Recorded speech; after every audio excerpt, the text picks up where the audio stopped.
Salut, Stephano. Hello, salut. Okay, so we're here with Stephano at Dreamhack Winter. We're going to do kind of a career interview. We're going to ask him about some high points or some interesting things I always want to know about his career. So to start off with, since people know the storyline of Stephano since he won big events, I wanted to go back to the period when you were just this young French player that maybe some people in France knew, and they called you like an up-and-comer, but you hadn't really had any big results, and you had this like a third at Assembly, but you weren't necessarily like the next big thing or whatever. What changed from this period to allow you to suddenly come and win IPL? Did anything change in you as a person or a player at this time? Well, nothing really changed except the fact I finished school, so I had more time to practice. I didn't have to study anymore, so I could focus really on the game and get better on the game. I remember during this period of time was when you had this insane ladder streak where you went some crazy number, I forget what it was, like maybe like 27-1 or something. Was it something like this? It was like 70-3, yeah. And at the time, because it was the European ladder, people were going, no, that's just because it's the European ladder, you know, maybe he's just an online player. During that time period, were you already as good as you would be in like the next events you went to and you just hadn't had a chance to show it? Or were you like, were you gradually improving? What was it like at that period? Well, I think I was really good at this time. I didn't really have the chance to show it to the people because I wasn't really known and my team couldn't really afford to send me to every event. So yeah, I couldn't really show how good I was at this point. The first two big events, obviously the ones at the end of 2011, winning IPL and then winning at ESWC as well. When you think back to this first IPL event, like what is the significance of that event to Stephano? Well, it's the beginning of my professional career and of my fame, I guess, because before that nobody really knew me. And after that, everybody was kind of speaking about me, or not really after IPL, but after ESWC, because I confirmed I could do well in 2 tournaments in a row. And yeah. Usually when someone wins a tournament, people will say when it's their first win, like, oh, maybe they were just hot for that one tournament, or, you know, they have to like win again to prove that they're actually a champion. And the people you beat at IPL are people who aren't necessarily like the ultimate players. I mean, good players, but for example, someone like Lucky isn't very well known anymore. But at ESWC, you got to beat MarineKing, a bunch of European players as well. Did you feel like this is when you hit your highest form, or did this come later? I wouldn't say it was my highest form, because I kept improving after that. I think my best period was around February, March, April of this year, yeah. If you think back to that first period of IPL and ESWC, if you don't win this IPL event, would history have changed a lot, or would you still have been as good at ESWC? Did it do something to you winning it, or did it spur your motivation, or what was the effect? Well, I can't really say. I know I needed to win something to prove to myself I didn't make a bad decision by going on StarCraft 2 and dropping studies, or not starting studies, I mean. The fact of winning showed me I could do well in this particular game, and it was not a bad decision. That was the period in time where, especially amongst the foreigners, all the Zergs were complaining and saying like, we can't win. And so the only people who were really winning were even the absolute best Korean Zergs, like, you know, NesTea or Dongregu maybe. So during that time, I mean, I remember famously your now teammate, Idra, just said like, oh, well, yeah, Stephano did well now, but, you know, that his style will be figured out soon by everyone else, and so it won't matter. Since this is before the era of the Zergs, what was it about you as a Zerg back then, as a foreigner, that allowed you to do so well when everyone else was struggling? Well, I guess I didn't really have, I want to say, like stereotypes about Protoss and Terran being stronger than Zerg. I just played the game and didn't really care about the balance of the game. I tried to find solutions about the problems we had. I found out the infestor base play, and it worked quite well. And yeah, that's it, I think. Was it more difficult to play Zerg during that era? Like, have you noticed any changes in your own strength, or were you just as strong then as you are now? No, it was always way easier, I think, because I was playing a different style from the other Zergs, and the player, like my opponents, were not really used to it yet. So I could most of the time surprise them and win because they're not prepared to it or didn't really practice to beat me. And yeah, it was easier for me. Now everybody knows how I play and what do I do. Everybody studies me, so it's harder. Yeah, actually, this is something that people noticed when you won these first events. They said that you had like your own unique style at the time. Did you just come up with this off the top of your head one day? Were you always playing this style of play? Was it the night where you naturally just came to StarCraft 2, or did it something you developed and thought up? I want to say I don't really know where it came from, because I usually don't really watch a lot of streams or like tournament streams or anything like this. So it was only like ladder practice, what my opponent were doing and what I was doing, and I mixed it, I guess. I remember Dimaga was doing it a bit too, and I just like improved what he was doing, I guess. Is there another player, another Zerg, well, maybe especially now, do you think there are other players who've kind of copied the Stephano style? Does it work for anyone else? Everybody's using it since quite a long time. Against Terran, especially, everybody goes at faster than Ultralisk nowadays. And against Protoss, like at some point everybody was using the 12-minute max roaches. Now it's kind of like pointless to do it anymore, but yeah. When you won ESWC, people mentioned at the time that you were actually practice partners with Mana and you knew him already. And when I spoke to him, he actually told me that like before that final, he kind of like knew you would win because he knew your style so well and you knew each other. Did you feel this way? Like you were very confident against that particular player? Yeah, well, when I beat MarineKing, I knew I had kind of the tournament in my pocket because like Mana said, yes, we practice a lot and we met quite a lot in tournaments, and I almost never lost to him. So, and it's not about like strategies and stuff. We do know how we play. We don't have anything to hide to each other. It's just like I had a better PVZ than he had, better ZVP than he had a PVZ at this time. Yeah. At the time, especially, he was famous for being like PVZ was his worst by far, and he would even lose to like at the same tournament he lost to Biggs, who wasn't really a very well-known player. But since then, he's actually managed to beat you in the last 2 times you played. What do you think from your side? What have you seen change in Mana that he's now able to beat you? Well, it has been maybe 9 to 10 months. I'm playing the same exact way, I want to say. So he had plenty of time to find out how to defeat me and how to play against me. And I'm not the kind of player who will try to change strategies because I know what I'm doing is very safe and very like strong if you do it correctly, and I don't try to play funky or different or random a bit. So he knows what to do against me. He doesn't get surprised anymore. The interesting thing about the fact that he beat you now a couple of times in a row is that there are times when people have said that you have the best CVP in the world, or at least the best amongst the foreigners for sure. I mean, NASL is a good example where you just owned all these Korean Protosses. Do you consider ZVP your best, and do you feel like you're one of the best in the world at it? Well, yeah, at some point it was. Right now, as I said, everybody forgot out how I was playing and got used to my playstyle. So they kind of found like answers to it. I think it's still my best, or maybe same level with Terran. I'm not as good as I was before crushing everybody in every Protoss anymore. When you play in ZVP, you were one of the first people I actually heard who said, I think the Zerg is the overpowered in this matchup. You said it quite a while ago, I think even before like everyone called it like the era of the Zerg, etc. You were one of the first people to say that.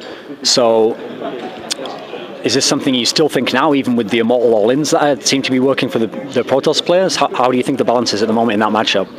Well, I will keep saying Zerg is the best race so far, yes, because well, I'm not saying it's easy to play, it's very hard to play, it's just the fact that infestors are a bit too strong, makes some, like not bad player, but like some middle player gets very good because they can just, like with one good fungal, they can just win a game, which is like a shame because the Terran of the Protoss doesn't have to make a single mistake to win against a Zerg, and if the Zerg does any mistake, he can still come back in the game. So that's the biggest problem so far. Why do you think in Korea it's not really that the Zergs dominate the same way as they do in Europe or North America especially?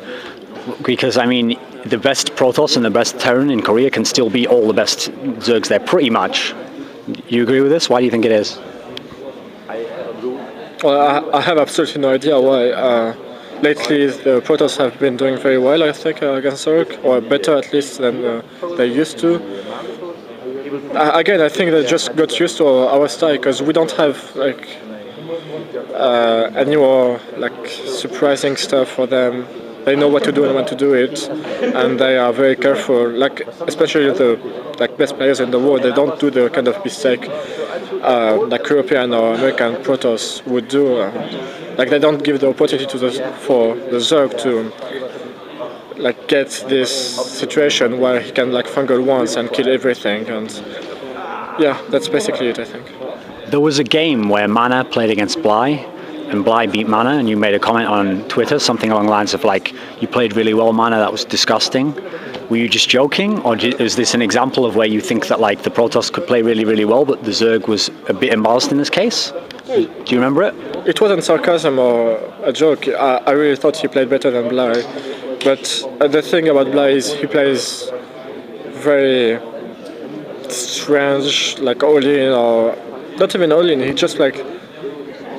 Well, for Protoss, there's absolutely no way to know what he's facing when he plays Bly, because he's always changing and doing very weird stuff, so he's always like scared about what's coming on, I mean. And that's his strength. I mentioned before the NESL one where you had a really, really good playoff run. We mentioned ESWC, you mentioned IPL. You also won WCS. Is there one of these tournaments that stands out to you, like this is like the most perfect StarCraft I played in one event, like one that really stands above the others? I would say my best tournament was NSL 4, I think. NSL 3, sorry. I didn't really do like any mistake at all during any games in this tournament, or at least in the like playoff stage. And another one would be WCS Europe too, because like I had very bad conditions, but I still managed to show I was kind of the best European at this time. Like I didn't have my stuff. I just came at like 10 a.m. and I had to play at 3 p.m. I was jet lag and stuff, and still managed to win. So like I showed myself I could still be better than most of the European, even with bad conditions. When you won NASL and that guy flipped you over, did you know you kicked that girl in the head? I did, and I apologized, yeah. Okay, just wondered. So we mentioned your ZVP. Obviously, everyone always says, you've even said it yourself, like ZvZ is my weakness. A lot of the best Zergs in the world, they're actually quite good at ZvZ. What makes it hard for you? What difficulties do you have to overcome when you play ZvZ? Well, I think it's the kind of random. Well, you kind of need to play a bit random to be good in ZvZ, which is not my case. I have always like fixed build orders. I know what to do and when to do it. I don't play I don't decide during the game what I'm doing. I decide before the game starts what I'm doing. And most of the Zerg I'm just playing. I don't want to say random, but like very funky, and I don't have the ability to do such a thing, so it makes me quite bad in ZvZ. Who are some Zerg players who come to mind if we say like really good ZvZ players? Who comes to your mind when you think of that? At some point, NesTea. Right now, in Europe, maybe Nacho, he's very good too. And like most of the middle leveled Zerg are really good in ZvZ, and I can lose to any of them too, yeah. So the funny thing is, since you're playing Zerg, even though you won before, people kind of will lump you in even with the other Zergs and say, oh, they're just winning because of the patch or the balance at the moment. But is it actually the case that because you have to face Zerg now so often, it's kind of actually hindering you to some degree in tournaments? Do you feel this way? Yeah, obviously, like with the patches and stuff, Zerg got better and better, and there's more and more Zergs in tournament, and Zerg has always been my worst matchup, and I didn't really manage to improve it, and I lose more and more in tournaments because of Zergs, yeah. Is there any solution to overcoming this? I mean, are there other players who you look at who are good in ZvZ and you try and adopt their style, or do you just stick with what you do at the moment? Is it a mindset thing, like you already have it in your mind, like I'm probably going to lose if I face all these Zergs, or I might lose? Is this a factor? No, I'm absolutely not like that. I know I can win against everybody. I just have to focus on the game. But the only explanation I have to my bad ZvZ, I already told you. It's about the fact I play very steady. Yeah. Yeah. Okay. So in general, I mean, you've said it a few times now. You have a set strategy in mind, even for other matchups as well. You don't like to gamble. You never just think I'll try and throw something out there crazy. I really don't like to take risks because basically I know I'm better than them. So if I play safe and good and get into the late game, I know I can win, and that's where I need to get the late game. But it doesn't really happen a lot to me because again they play very random and I get surprised a lot. Not just in ZvZ, but as a player, what are Stephano's biggest strengths? What sticks out in your mind? At this I'm better than other people at, or I'm really, really good in this area? I would say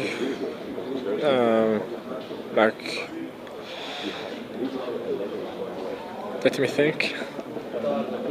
Maybe the map control, I look a lot to the mini-map. I know, I can spot everything on the mini-map. I don't really have to, show it on the screen. So drops doesn't really work against me. Unique positioning. Most of the time I always take perfect fights, especially against Terran. I know how to circle them and stuff. And then, yeah, basically that. I don't have anything about it. Are your mechanics as good as the best Korean Zergs? No, absolutely not. Mine are really bad for a pro player, to be honest. I'm still doing the old school inject, which is manually, and I didn't really try to work on that, but it doesn't really matter. There's a lot being made about your attitude to the game, and you saying I only play for money, or I don't really care about going in GSL or going and staying in Korea for a long while. I'd rather play in these foreigner tournaments.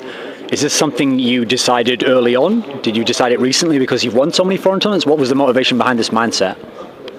Well, when I decided to not start my studies, the main goal was to make money, to get enough money to get my apartment, or at least to get enough money to study with no problem for 5 years or 4 years. And yeah, that's what it has always been my goal. I didn't really want to be good on StarCraft 2 or anything. I just wanted to have the money, basically.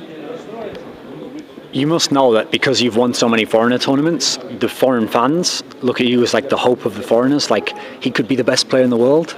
But if we think of all the foreigners who've gone to Korea and tried their hand in GSL, it's pretty much unanimous that they always fail the first few times, and they really have to stay there maybe 6 months before they can have any success in GSL Code S. It's so hard. Just conjecture, if you went to Korea, do you feel you'd be able to get into Code S? You'd be able to place highly? Is it something you think of? Not really. I don't think I'm good in this kind of tournament because you have a lot of time to practice against a single opponent, which I never did. I like the tournaments where you meet a lot of people in a row without really practicing against someone specific, just general practice. Yeah, I don't think I would do good in GSL. Since you're never going to go to Korea for GSL, apparently, there's a sense where people could say, a lot of fans always say GSL is the ultimate tournament. So if you win this, you can say you're the best player in the world or you're the world champion. So a lot of people will say, because you're never going to Korea, they might call you the best player, but then there's some people might think you never proved yourself against the absolute best Korean guys. Do you care about being the best player ever? Absolutely not. As I said, I'm here to make money, and GSL wouldn't be a good time investment for me because I know I would waste a lot of time to play a few games, and in the best case I would get maybe top 8 or top 16. I don't think I can go further than that, so it's just a waste of time for me. So even though we've just said you're not going to do it, but just hypothetically, you never think to yourself, I wonder if I was in a best of 7 versus MVP, would I be able to? You never think of this? Well, I did, and the answer is I don't think I have the abilities to surprise my opponent and practice specifically against someone. I just can't. I don't like to study my opponent, and I'm not a hard worker when it comes to StarCraft 2. I just like to play ladder and that's it. Not train specifically for someone. That's something, actually, that's a good thing to talk about, because I've heard you say this a lot. Like, say, for WCS, you said something like, oh, I hadn't played since the tournament before, which was like a week before, I think, maybe. Or maybe you said it for Dreamhack afterwards. How much of that is like exaggeration? Like maybe you played like the odd game here or there, you hadn't actually practiced, or had you hadn't touched StarCraft and then you came to WCS and you just played? Exactly, yes. Well, everybody like in my team know I was in the EG house I was in the EG house 1 week before WCS.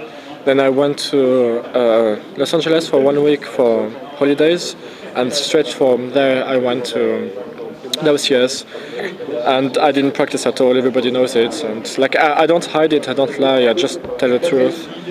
Yeah.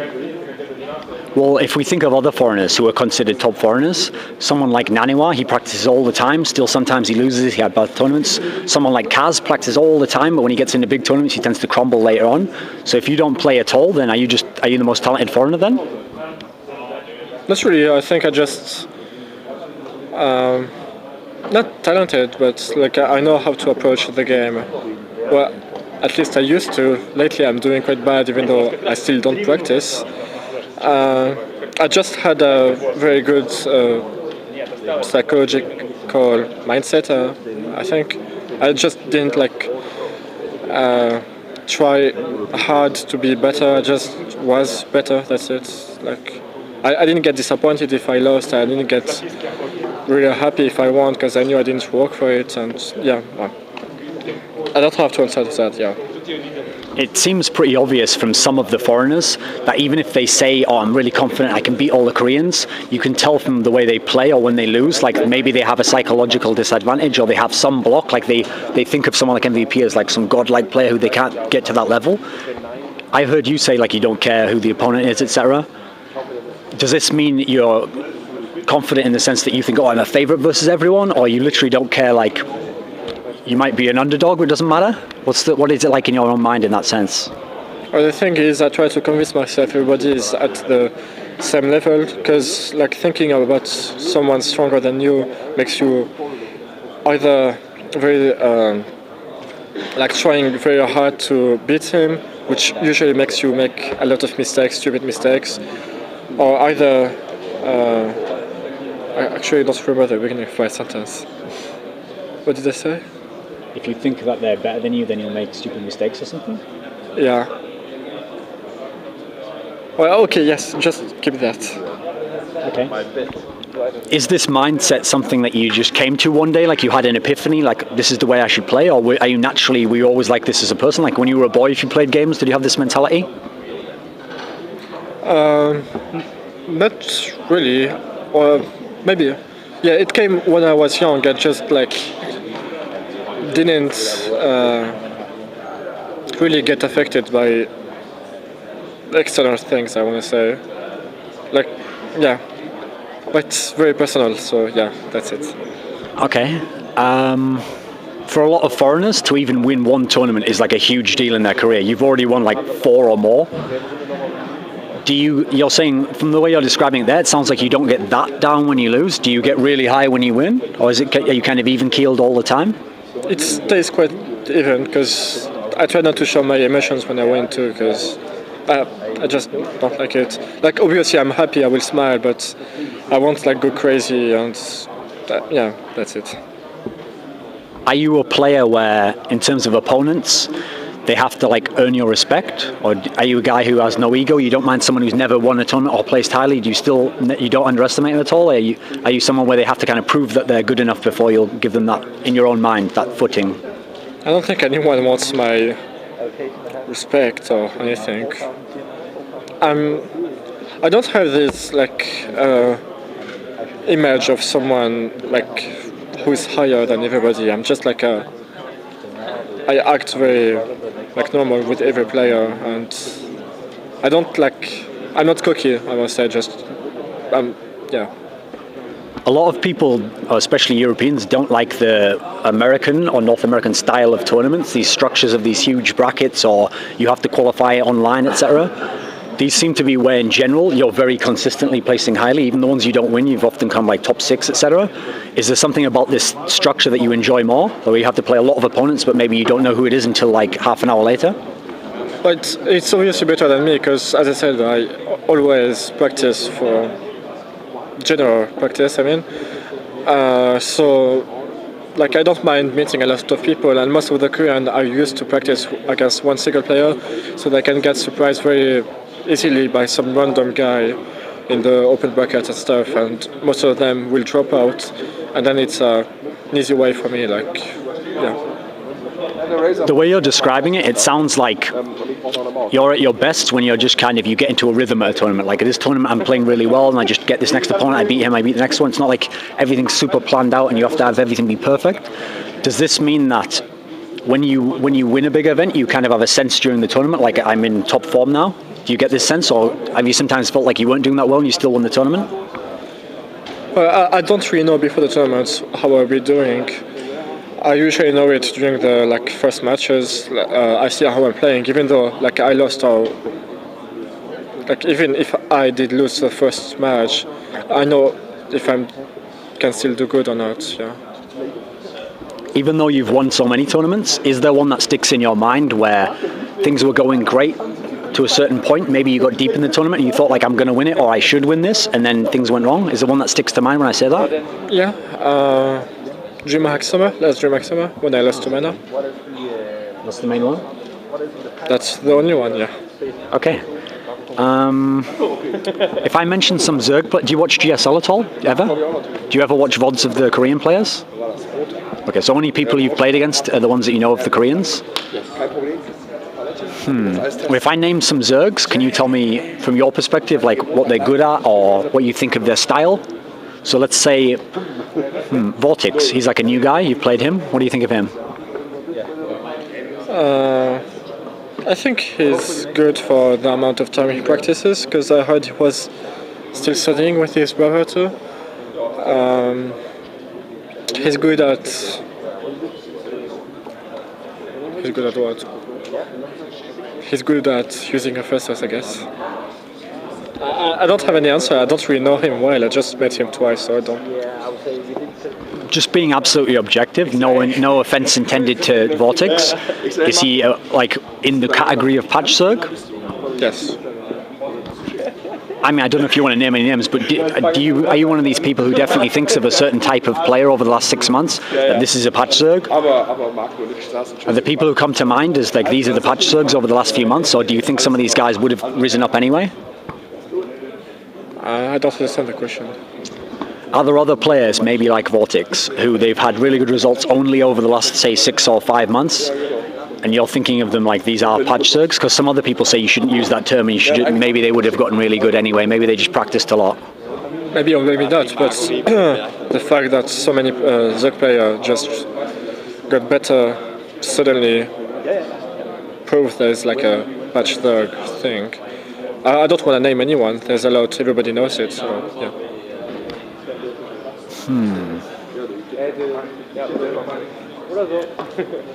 You've played against NesTea, I believe, once maybe. What do you think of him as a Zerg? Well, I met him only once, and he kind of destroyed me, I want to say, in the game, because again he plays very unexpectedly. I didn't know what was coming at any point in the games. Yeah, that's basically it. He's just very strong in surprising his opponent. Someone you've battled a lot in ZvZ, Violet. You met him in quite a lot of series. What do you think of this guy? I think he's a bit like me. He doesn't like play very random or anything like that. He has like 2 or 3 build orders. I know them, and when I play him, I know what to expect from him. I don't get caught off guard, I guess. Yeah. Are there any Korean players, they don't have to be Zergs now, who you can think of who you've never had the chance to play but you'd like to one day? Or someone who you'd like to test yourself against maybe?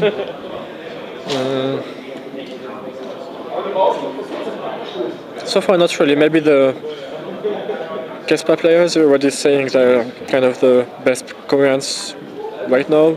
They're better than the GSL ones. So maybe them. I think I met all the like GSL Koreans so far. Well, not all of them, but the most important of them, yeah. A tournament that you didn't do that well at was Dreamhack Valencia, and I want to talk about a specific game here. So in the quarterfinals, you're playing against ForGG. You're one map up. The second map, I've heard people say there's a point in that game where you're like 90% to win the game, maybe even more.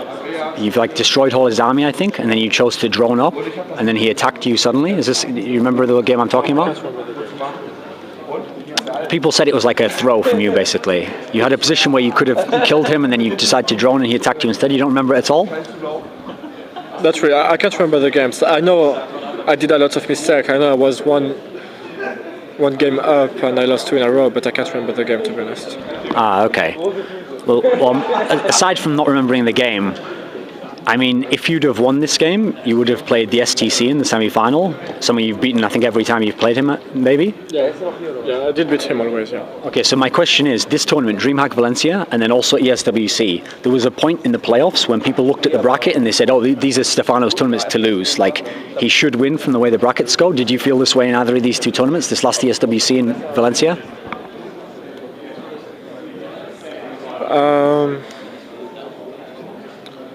I guess so. That's why that's something I really hate, like when people say, like, you have to win this one because it's an easy one for you, seeing the players there is. And when I hear that, I just, like, don't try at all to win because, like, I think I'm better, I get maybe overconfident, and usually I lose because of stupid mistakes from me. How much do you actually enjoy StarCraft 2, the game? Like, how much fun is it to play at a pro level or to practice? Is it fun? In the beginning it was fun when I was playing and studying at that time. Right now there's absolutely no more fun to play it. The fun comes from winning a tournament or doing good and something like this, yeah. If you only play for money, this is the only thing that matters, will you continue to play StarCraft 2 as long as you win money? Yeah, that's basically the plan. But if you leave StarCraft 2, just looking at your earnings at the moment, like over 200,000 in prize money, you would have to get a really good job to equal this amount, yeah? If you leave StarCraft 2. So as a result, wouldn't it make sense to just play StarCraft 2 till the bitter end, till all the big tournaments are gone? Because I remember you saying not that long ago, like, I might retire in a year or at the end of the year. I think this would be stupid because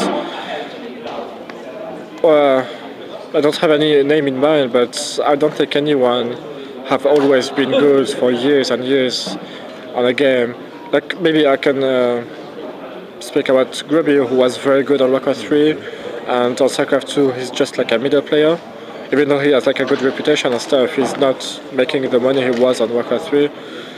So, like, if I choose to stay on StarCraft 2, maybe it will last for 2 years or 3 years, or maybe like for 6 months, and then there will be an extension, and then it's a different game, so I could or could not be good or bad.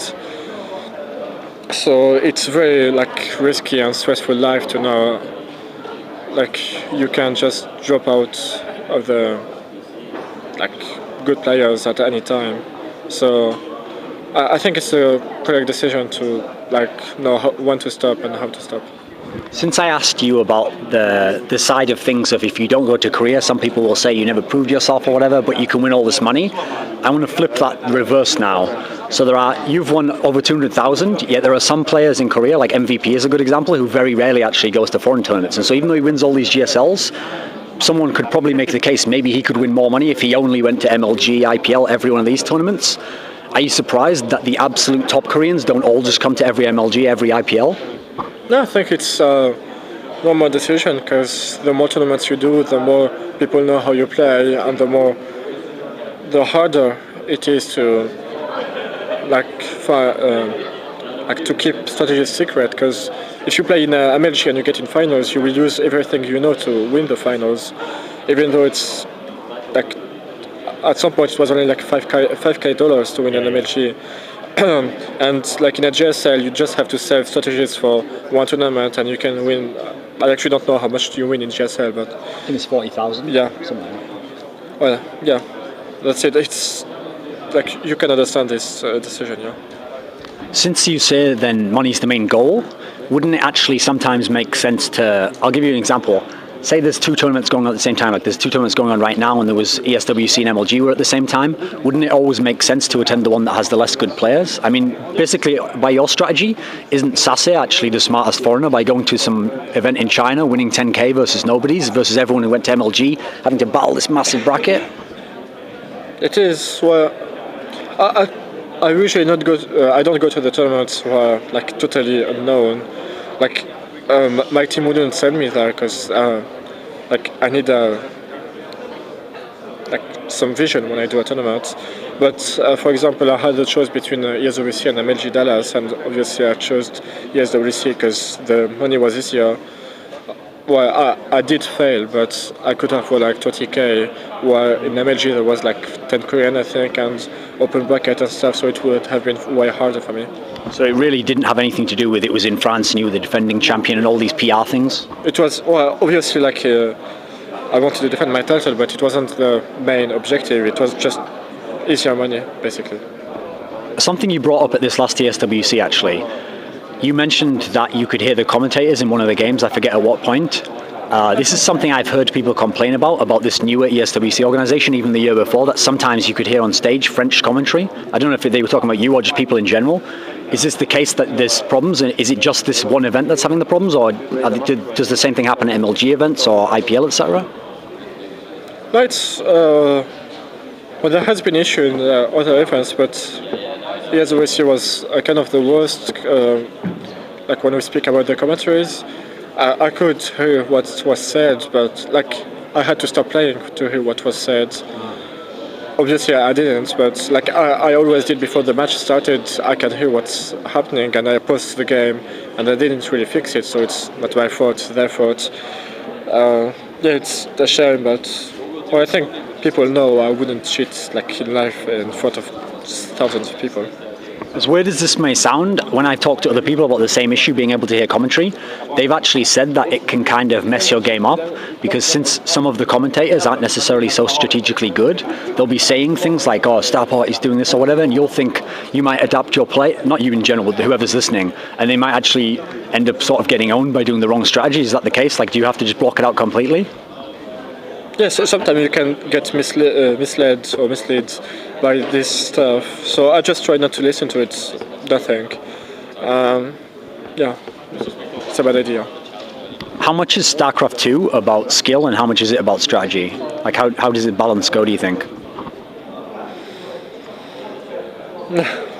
Skill, well, it depends on the race, but I would say Zerg is like 30-40 skill and 60-70 strategies. Are you someone who agrees that Terran is the hardest race to play? And I've heard people say, but maybe the best if you are the absolute top player at this one race. What do you think about that? It's the race with the most opportunities, I'm gonna say, because when you have a decent APM and a good macro control and good macro, you can drive everybody crazy, even if you face someone who's very, very good. Because attacking is easier than defending, and when you set your attack, you can do it like at one time, and everything will attack, and the defender will have to look at like 5 or 4 different places, and only Terran can kind of do that with the drops and stuff.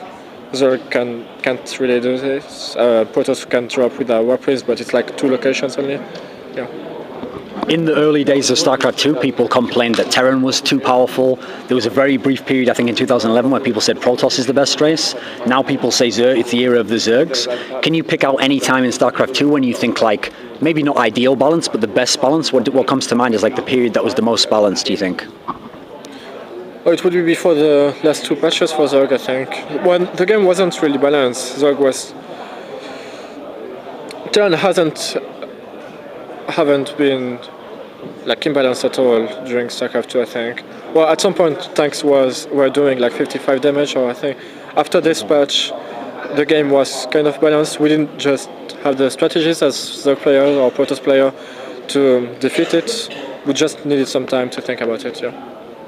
Who is the most fun opponent for you to play? Not necessarily the guy you beat all the time, but just, it's always a fun game, it's back and forth, interesting games. Who comes to mind? I would say Polt, I think.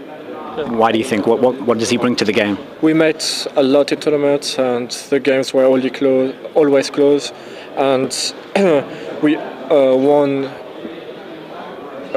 Like I was winning one tournament, he was winning the next one, and I was winning the next one. So it was very, very close always between each other. One of the top Korean Terrans who you've played a few times, MarineKing. The only time I think you beat him offline was the ESWC. What makes him so difficult for you? Well, I think it's like I explained for Terran, if you have a good macro, you can make your opponent crazy with the drops and stuff. And he has this good macro, and he plays basically always bio only. So he has a very mobile army. So it's very hard to defend every location at the same time. Yeah. Do you see yourself as the best foreigner for sure? Is there anyone who's in the conversation who is close? Overall, I would say yes. Maybe not always been the best, on specific times. But if you count the past 1 year and a half, I would say yes. Well, I don't see anyone who has been doing as good as me. Just to finish up, I'll ask you a few quick questions, and I want to just do amongst foreign players, I'll say a quality, and I want you to give me who off the top of your head you think's the best at that one quality. So if I say the foreigner with the best mechanics, who comes to mind? Mechanics, I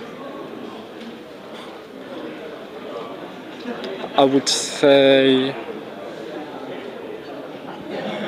I'm thinking, Scarlet. So she's definitely not a patch-zerg? She's not, no. What about the smartest foreigner? Who's the best at coming up with the plan or whatever?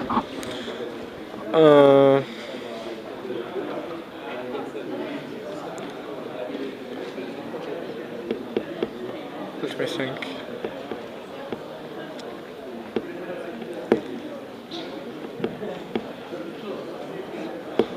I really don't know. I don't know. Okay. What about the foreigner who's the best at most consistent? Except me. You, if you want. Me. Sure. Okay. Anyone else after that who comes to mind for consistency?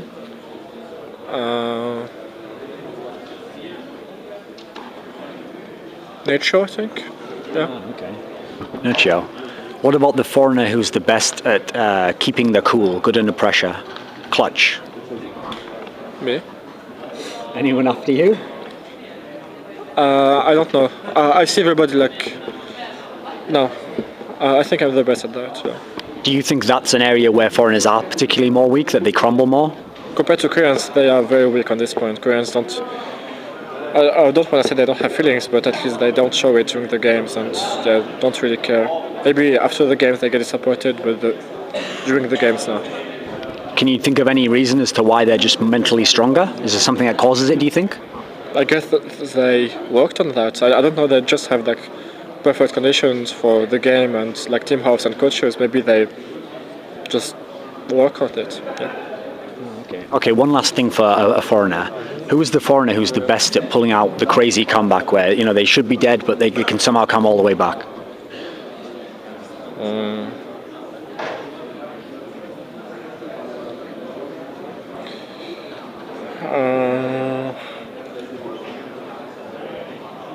Maybe Stephano or Tielo or Blurry. I don't know, one of these.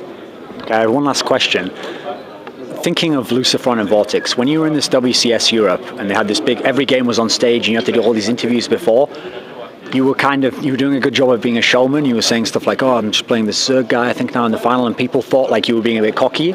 Are you someone who tries to play mind games with your opponent, make them think I'm underestimating you or something like that? Do you ever think that actively, or is it all just banter? Is it... I don't say I do it on purpose, but it may or may not have an impact on the opponents. I don't really know. I just do it because it's fun to do it, and it won't harm me for sure. It will just either make him play worse or just it will be funny for the crowd, but that's it. Yeah. Okay, do you have a final message? Anything you want to say? Someone you want to say hello to, thank you, this sort of thing? Yeah, sure. Wanna thank my whole family for the support they're giving me. Of course, my team and our sponsors. I wanna apologize for doing bad lately. I did just bad month, I guess. Thank you for the interview and see you later. Merci beaucoup. Merci.